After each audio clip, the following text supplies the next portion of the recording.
Hello everyone, Darko 2012 here with Global Government News, and I'm reading an article from DetroitNews.com, location of the supposed underwear bomber, and it is basically confirming that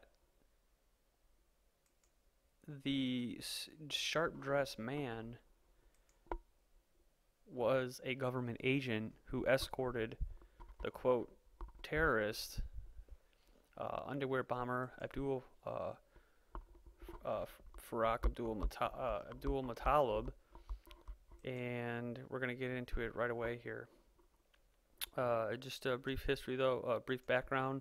There were lawyers, Kurt Haskell and his wife, who were witnesses to this sharp-dressed man, who they, by all accounts, believe that the man that escorted Abdulmutallab onto Flight 253 going bound for Detroit from in Denmark was a U.S. government agent, and that they said that this was part of a larger investigation to build intelligence. And so this is what happens when false flag terrorist attacks occur. They have to backpedal, and they always make sure that they have exercises going on, running parallel or simultaneously with actual events that when after they occur, they can always go back and say, oh, that was just a training exercise. So when they get caught, they use that, much like 9/11 with Cheney using executive powers to have NORAD stand down so that the planes would be able to enter U.S. airspace. Because I think most of us, they're in the truth movement, and there are patriots, and that are awake or awakening, are aware that it's pretty hard to fly into U.S. airspace. I mean, just look at the guy with the balloon in Missouri or wherever it was, the bubble boy, the balloon boy.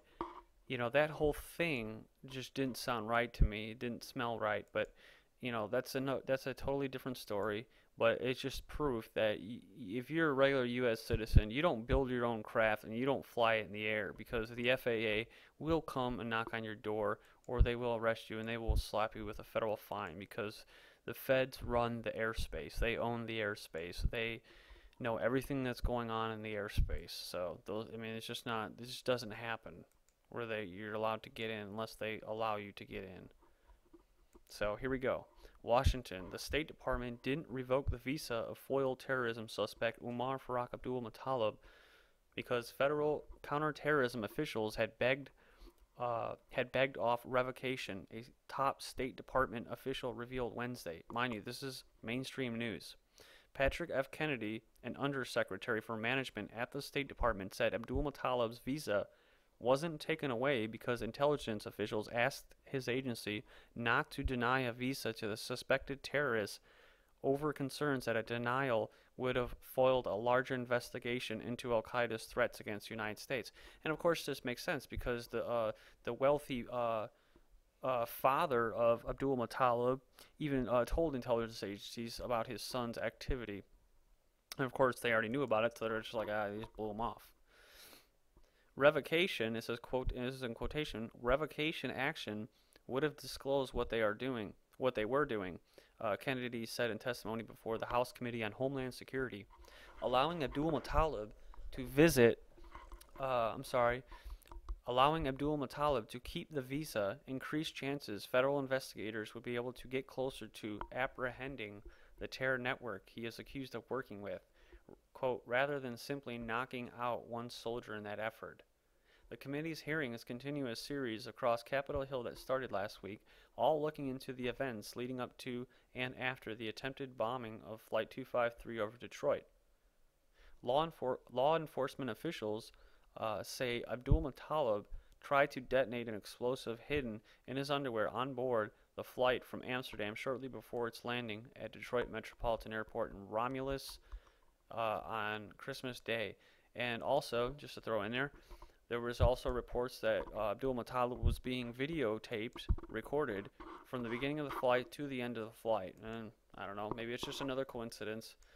Um, so, and it is my belief that those explosives were never meant to blow up the airplane. So, but I do believe that Abdulmutallab, may have. There's no way of knowing this 100% for sure without total verification, but there's a 50-50 chance that he knew, and there's a 50% chance that Abdulmutallab didn't know that it was going to explode. He could have. It's most likely that he thought that he knew it was a training exercise or a training run, although he didn't know that it was going to be as uh, a hot exercise where he actually gets arrested. So, and then the media calls it an actual terrorist attack. I don't think he knew that.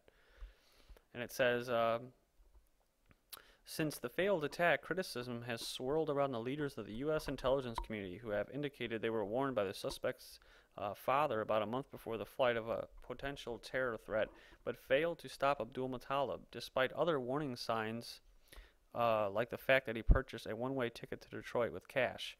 Politicians have also criticized the decision. Yeah, and I just want to say this. So, this is just to say, for anybody that has a one-way ticket, which I plan on doing here in the near future, I plan on buying a one-way ticket with cash. I mean, what does that mean? I'm a possible terrorist, right? So then people like this that are patsies, they affect our lives directly and indirectly. So now I'm going to be treated like a terrorist because I'm going to buy a one-way ticket with cash because I don't want it to be traced. Because I know that all tickets, all credit card purchases, bus, train, plane, whatever tickets are recorded in a database. And they do go to a central location in what was formerly a part of DARPA, or the Office of Information. But of course they changed the name because people started to catch on to it. But it goes into a central location, so people that are privacy advocates, they'll usually pay in cash. So I just want to make that statement. That's an indirect. This is how we get this side effect of these government-sponsored terrorist attacks. We have to pay the price. Politicians have also criticized the decision to treat Abdulmutallab as a civilian after the arrest in Michigan, with Miranda rights being read to him after less than an hour of interrogation and without input from the intelligence community.